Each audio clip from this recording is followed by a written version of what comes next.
I'm thrilled to be here in person with my friends, live. This is great being together outside on this gorgeous day to celebrate our volunteers and to celebrate birds.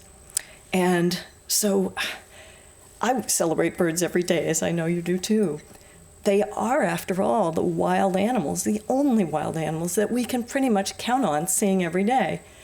You're not going to see a zebra or a whale shark every day, but even if you're incarcerated in a prison, you can look out your window and there's a sparrow or a crow or a pigeon, and we may take them for granted, but they really are amazing. Most of them are strangers to us. We seldom get to know them as individuals, and maybe because of this, we often fail to appreciate how amazing and glorious birds are, because if we did, we would just be wandering around awestruck. So a few years ago, I did a book called Birdology, and what I wanted to do in Birdology was to explore what makes a bird, and to reawaken in us that sense of awe and wonder when we see these creatures who are at once, in one way, breathtakingly similar to us, but in another, absolutely startlingly strange. So when you think of it, you know, the crow on the street sign, the robin pulling up worms on your lawn, it's this otherworldly creature. It has a heart like a crocodile, not like ours. It's more closely related to crocodiles than it is to us. We're covered with skin and hair, but they're covered with, feathers, but what are feathers? They're modified scales. So they really are very much like crocodiles who fly. And their bones, they're not like ours at all. Ours are heavy and filled with marrow, and theirs are so light that most birds' skeletons weigh about as much as their feathers because the bones are so light. And birds have to take care of their eggs without having any hands. Imagine how hard that is.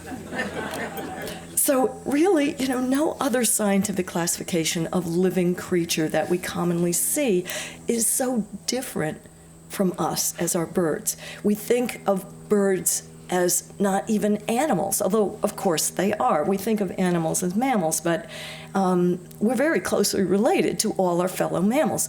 Chimpanzees, you probably know, are so closely related to us that you can get a blood transfusion from a chimp. And you look into the face of a chimp, and if you're like me, you're thinking of like, God, didn't I date someone like that in high school? But we're really very closely related to all our fellow mammals. We share 90% of our genetic material with all our fellow mammals, with the exception of marsupials like Didelphus, the opossum, and koalas, and numbats, and those kind of marsupial guys, and the egg-laying mammals. But other than that, we really only diverged from the most distant of our mammalian cousins as recently as 100 million years ago. I'm starting to feel like that is recent. But the birds, we diverged from them 300 million years ago.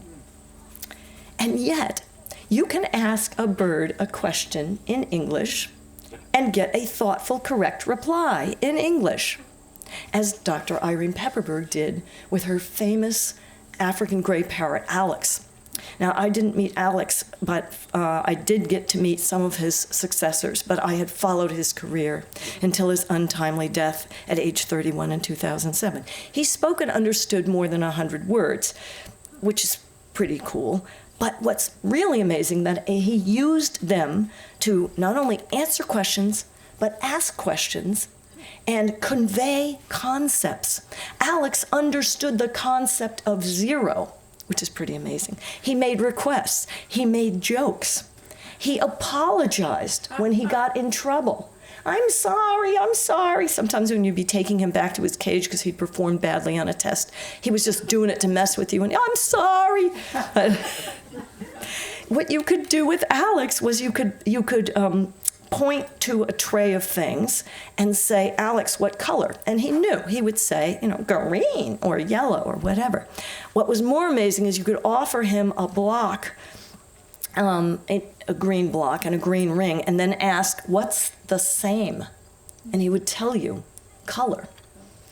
You could offer him 2 different colored, different shaped things of cork, and he would tell you it was matter that what made them. So he understood concepts, and he also would tell you what he wanted for giving the correct response. He would often say, want a nut, want banana, want a shower. That was how Irene trained him, by not just giving him any old reward, but giving him what he wanted.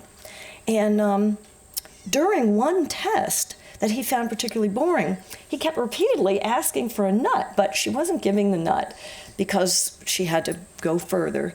He kept asking, want a nut, and no one's responding. Well, he had recently been learning phonics, and so he figured he'd better spell it out. So he said once again, want a nut, and when he didn't get a nut, he went, n-u-t. He spelled it. So this is so great because, when you think of it, birds are not closely related to us. They are far more closely related to dinosaurs. And in fact, scientists tell us that birds are dinosaurs. Well, I wanted to make that point in birdology. Birdology was examining the birdiness of birds through the very creature that seemed to exemplify that the most. So for one of the chapters in my book, I wanted to meet a real dinosaur, a dinosaur who not only was, what became of the dinosaurs, as all birds are, but really looked like one. So for that, I traveled to the rainforest of Queensland, Australia, in order to meet what is said to be the most dangerous bird in the world. And this is the cassowary. Now, cassowaries, they're so cool. They stand as tall as a person. They can weigh 150 pounds. They have a slashing toenail, which acts essentially like a switchblade, with which it occasionally eviscerates people. And so, my friends at home wanted to know why I was so eager to meet somebody in a dark, steamy jungle who might eviscerate me. But they don't actually do that very often, and when they do, it's completely justified. And it's not often. The last time a cassowary killed someone in Australia was 1926. Most of the deaths happen in the only other place in the world where cassowaries are found, which is New Guinea. And I went there not looking for cassowaries. I was looking for tree kangaroos, which I found. I didn't find any cassowaries, but it's only in villages for 2 days. During my 2-day visit to 2 villages, I ran into someone who had lost a family member to a cassowary. But this is what happens. People capture the adults, which is irritating enough, and then they raise the babies, and then they eat them. So, who can blame the cassowary? Anyway, in Australia, there's only been 150 cassowary attacks on people since 1926, and most of the time the people are just kind of chased. Occasionally, though, they kick in doors and windows. And what they're probably doing is attacking their reflection. Just like that cardinal that bashes himself, except this is a 150-pound bird that breaks the glass. But I was not afraid at all to meet a cassowary in the wild. In fact, I was afraid I wouldn't see a cassowary. Cassowaries, I played with dinosaurs when I was little. I bet most of you did too. They look just like a dinosaur. And one of the things that makes them look the most like a dinosaur, besides the claw, is they have this tall casque that looks like it's made out of bone on their head. But first the claws, which are of interest because of the evisceration thing. They're remarkably like the claws on a group of dinosaurs known as Drameasaurs. And the first was described by paleontologist John Ostrom in 1969, and he named this particular species Deinonychus, which means terrible claw. But another one of these dinos related is our friend from Jurassic Park, Velociraptor. And you remember what that claw looked like. So now to the tall helmet on top of their head of bone. This is totally awesome. This completely looks like the duck-billed dinosaurs. Everybody remembers them. They aren't actually that closely related to them, but they too had this tall helmet of bone. The duck-bills were hadrosaurs. One of them, a 4-ton giant who was 30 feet long, so closely resembled a cassowary that scientists named it Carythesaurus cassowarius, because it looks so much like a modern cassowary. No one really knows what that helmet is for. There's ideas. Some people think like, oh, maybe it's a secondary sex characteristic like the antlers on moose. But it's on both males and females in cassowary, so that may not be the case. And does it protect the head of the cassowary as it comes crashing through the rainforest? Well, you know why they're crashing through the rainforest is some person is chasing them to eat them. So they don't normally crash through the rainforest that much. So what is the thing for? A friend of mine, Andy Mack, who's worked for years in Papua New Guinea with these birds, has examined the casques of dead birds, and he thinks that it's not really bone. He says it's a more complex thing than hooves or antlers. When he cuts up the casques of these recently dead cassowaries, he finds it's spongy and filled with fluid, and what he thinks they do with it, they think it's a vessel for magnifying sound. And I think that is so cool because they do make this astonishing low-frequency sound that carries a long distance, just like the infrasonic calls of elephants and the calls of whales in the ocean. And I actually got to experience this sound when I went to Queensland.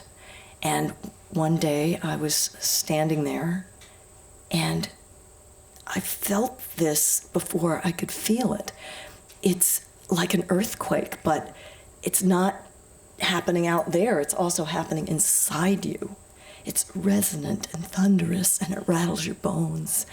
And it actually will vibrate liquid in a coffee cup.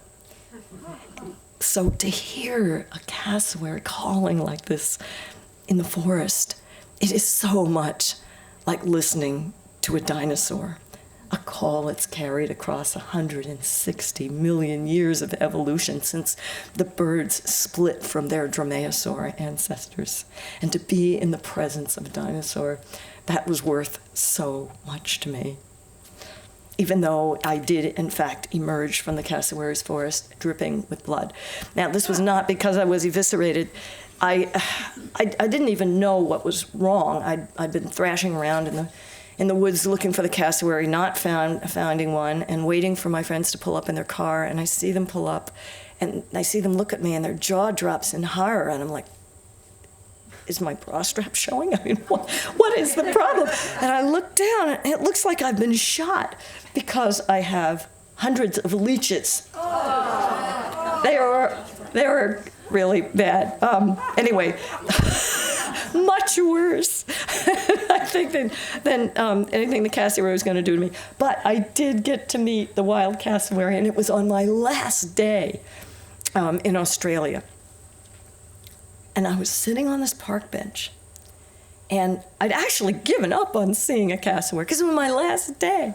And I'm sitting there quietly, and then soundlessly, this huge bird comes stepping out of the forest, and so close to me I could see the eyelashes on its orange eye, and I could see the red wattles wiggling on its blue neck, and I could see that magnificent casque of bone.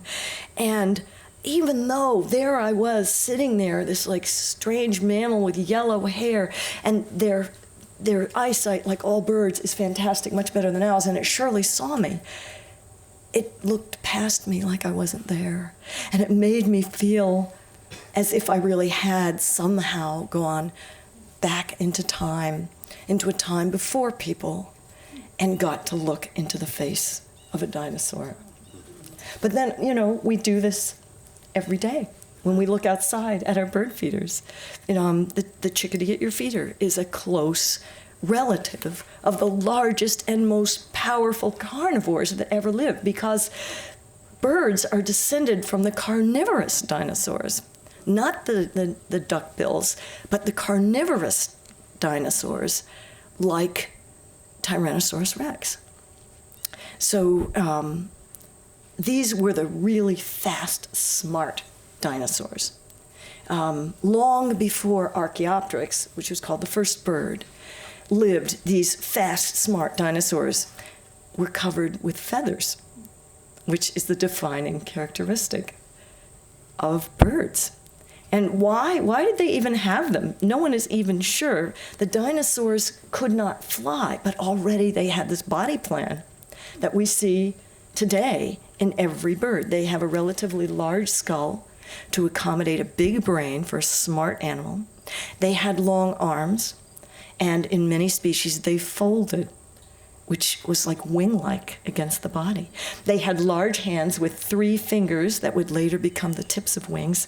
They had a long tail that could become an aerodynamic stabilizer for flight, and they had forward-facing binocular eyes and swiveling wrists that would prove essential for flight. So some people began to suspect a connection between birds and dinosaurs as early as 1867. Darwin's champion, Thomas Huxley, called birds glorified reptiles. But now there's all this new fossil evidence. Tons of cool bird dinosaurs have been unearthed in China. We now know, even viewed under an electron microscope, that one dinosaur, what it wore, what colors its feathers were. There's one called Sinosauropteryx, who had yellow or orange down and a striped tail. And we now have DNA evidence of birds' dinosaurian ancestry as well. A Carolina paleontologist extracted soft tissue from the femur of a T-Rex and sequenced its proteins. And what did that protein look like? Barnyard poultry. So now we know T-Rex tasted like chicken. So what else do we really need to know to really understand who birds are and be awed and awakened again? Well, a bunch of different stuff, but I thought I would talk a little about hummingbirds. Originally, my book was going to be called Birds Are Made of Air instead of Birdology. And what bird exemplifies better than a hummingbird? That birds are made of air. And I wanted to explore the vulnerability of creatures who are made of air. And to do this, I wanted to find someone, a bird rehabilitator who worked with orphaned baby hummingbirds, the most vulnerable of these creatures who, because of their very vulnerability, actually rule the sky like no other bird. So I found this Mother Teresa. Her name is Brenda Sherburne LaBelle, and she specializes in raising orphaned baby hummingbirds. And I volunteered to help her. And it was one of the most transformative, thrilling, empowering things I'd ever done, but also extremely scary. Because imagine how difficult it is to care for tiny babies this delicate. First of all, these birds, they hatch out of eggs the size of navy beans. They're born the size of bumblebees. Grown up, their feet are as thin as thread. Their feathers are so delicate that even touching them can damage them. And if a hummingbird gets hurt, let's say, God forbid, it breaks its wing, it breaks its leg, you can't splint that because it'll weigh too much. They weigh almost nothing.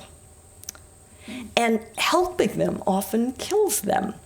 The slightest overdose of medicine is too much. The dangers facing them in the wild are overwhelming. Everyone eats them. Jays, crows, possums, raccoons, even dragonflies and praying mantids will eat them. Fire ants and yellow jackets will sting them to death in the nest. Flying adults get impaled on thistles. They hit windows. They're killed by unseasonable freezes. They're killed by our pesticides. They're often killed by our cats, so often that at wildlife rehabilitators who take care of birds, they just abbreviate CBC. It is so often that it is caught by a cat. So your heart goes out to these. Imagine what it takes to save one of these infinitesimally tiny, vulnerable infant birds when it's orphaned. Well, one thing it takes is about 200 fruit flies. You have to catch them fresh, and when other people are grinding their coffee in the morning, you are crushing fruit flies with a mortar and pestle, and you're mixing them with nectar and enzymes and vitamins and oils, and it has to be precisely right. And it has to be delivered into the gaping mouths of these babies by syringe every 20 minutes from dawn till dusk. And it's terrifying to stick a syringe down the throat of one of these delicate babies. Ours was fitted with this slender catheter instead of a needle, but my God, I mean, you feel like these poor little babies have to be sword swallowers. But if you've ever seen the mom feed the babies, that's what it looks like. They're poking this enormous beak down into their little darling stubby ones. But this was terrifying because if you messed it up, don't feed them on time, don't feed them enough, they will starve. But if you feed them too much, because these birds are made of air, they're full of air sacs. They've got 9 air sacs in their bodies. They really are little more than bubbles fringed with iridescent feathers. If you feed them too much, they will pop. So, this was scary. Veterinarians will tell you that birds in general are really difficult patients. Mammals are much easier to treat than birds. That's because, we're made of different stuff. We mammals are made of heavy fluids. Early Greek doctors believed that our health was based on the balance of these fluids, which they called humors. But birds aren't made of fluid. They are made of air. They've got these 9 air sacs, and they are really extensions of their lungs. They have a pair in the chest, they have a pair under each wing, they have one under each shoulder, a pair in the abdomen, and one in the neck. And they make these injured hummingbirds really fragile. Imagine giving an injection to one of these birds. Again, you can pop them. So can anything else wreck these birds. One poor hummingbird came into a rehab center. This just kills me to tell you. Oh God, he had gotten stuck in polyurethane, a hummingbird. And so they bring it to the rehab center and they try to get this off. Well, how do you remove polyurethane? With canola oil. So now you're oiled like some poor bird after the Exxon Valdez. So then you have to get the oil off the bird.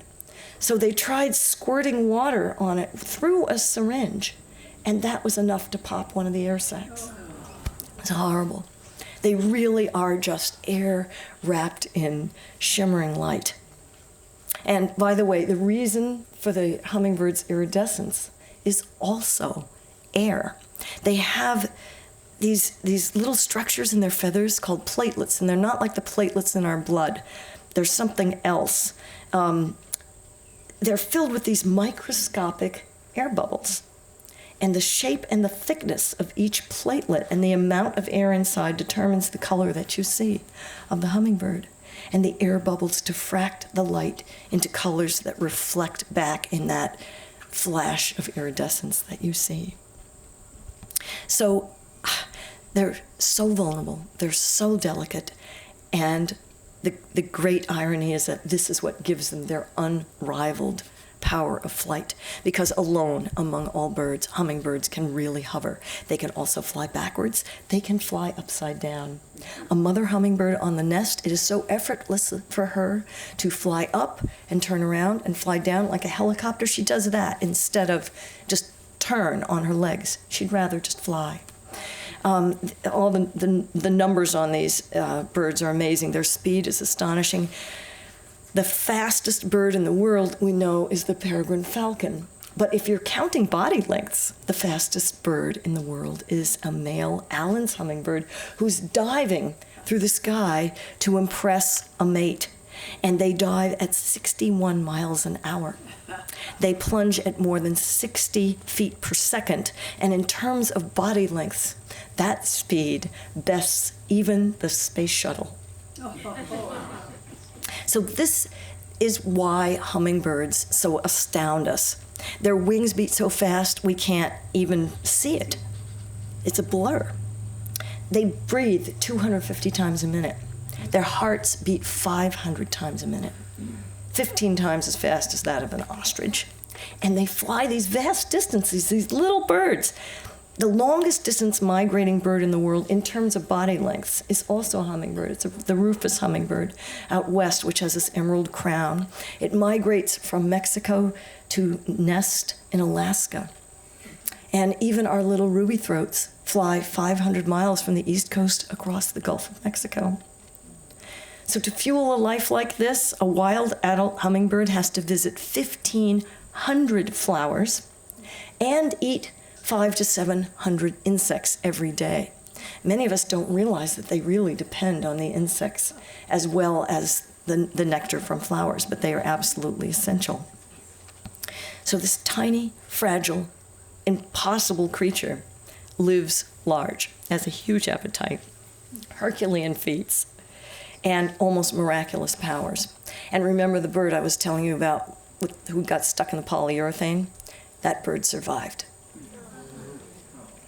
So maybe this is why their steely will, their great feats, that they inspire such tenderness. And I really felt there was nothing I wouldn't do for these two little orphans that I was helping Brenda care for. At first I thought, can I do this every 20 minutes? There's no way I can write anything. I can't even have like a long conversation on the phone. I'm not going to be able to work out. Brenda is a sculptor. She can't do any sculpting when every 20 minutes a little bird needs to be fed. And you might think, like, could I put my life on hold for this? But you're not putting your life on hold. This is life. They give life back to you. Our lives were completely ruled by these little, at the time I met them, they were 1.5 inches long. And, you know, one of us would grind the coffee beans, the other would crush the fruit flies. We were mixing up new formula all the time. We were changing the Kleenexes in their little utility box. And that was when we thought everything was going great. They showed up with mites. And mites can kill you. Now, there's certain mites who live on the beaks of hummingbirds, and they just ride there to transfer onto a flower. They want to go from one flower to another. They don't bother the hummingbirds. But there's other mites that can actually kill them. And we had to put insecticide on these little guys. And we didn't know if they were going to survive the insecticide. We had to apply it twice. And while we were waiting to see if we had killed them or not, it was at that point that we decided, you know what, if they make it, we're going to do something that most rehabilitators don't do, and we're going to name them. We ended up calling the larger bird Maya, because the Mayans believed hummingbirds were made from the scraps left over when God made all the other birds. I love that. And all those colors were a parting gift from the sun god. And the smaller one we named Zuni, because, like the Hopi and Pima, the Zuni believed that hummingbirds would bring rain. And we were working in California, where they needed rain very badly. So I actually got to see Maya fly free. And when Maya was let go, again, you know, there was danger that this bird would be killed, because you've seen hummingbirds. They're all trying to kill each other all the time. It's like every single feeder is my feeder, and you got to go away. And at one point, Maya would come and hover in front of us, using us literally as a human shield, because the other hummingbirds were too close, you know, too afraid to get that close to us. But he was also asking us, can you go in and get me some nectar? And we would come out and we would hold the little syringe and he would feed from it. But soon enough, he was fine, and I had to leave before we let Zuni go, but Zuni did fly free, and I feel certain that by the end of that summer, they were flying to Mexico, And we don't know, but we like to think that they came right back to the yard to nest. So, as I said, I wanted to call my book Birds Made of Air, but the publisher, which often names your book against your consent, they named it Birdology because that was the name of a sermon that I mentioned in the introduction, and it was a good name for a sermon. There was a visiting pastor, Reverend Elaine Bomford, and that was the name of her sermon, and she was talking about how, birdology is a word she made up because ornithology is the word for science. But to be a birdologist, she said, you don't have to be a scientist. We can all be birdologists. She says, and we should be because loving birds strengthens the soul. And she said, and I'm quoting her, through birds, you can experience the divinity of creation that they reveal. And I think she's right. For many, many centuries, ancients believed that birds brought us messages from the gods. They foretold famine or plenty, or whether a battle would be lost or won. And they're still bringing us messages, as you know. They are telling us that our earth is in trouble. They are telling us that we've got to do something about it. And all of you here today are doing that by supporting Audubon. Birds can help show us the way out of this mess. The philosopher Paul Woodruff tells us that reverence begins in an understanding of human limitation. Birds show us our limitations because we can't fly, but they also show us that miracles are possible. And being able to save from certain death these 2 orphan baby hummingbirds showed me that each one of us has far more power than we know, and that we can use that power to affirm life. Thank you so much for being here.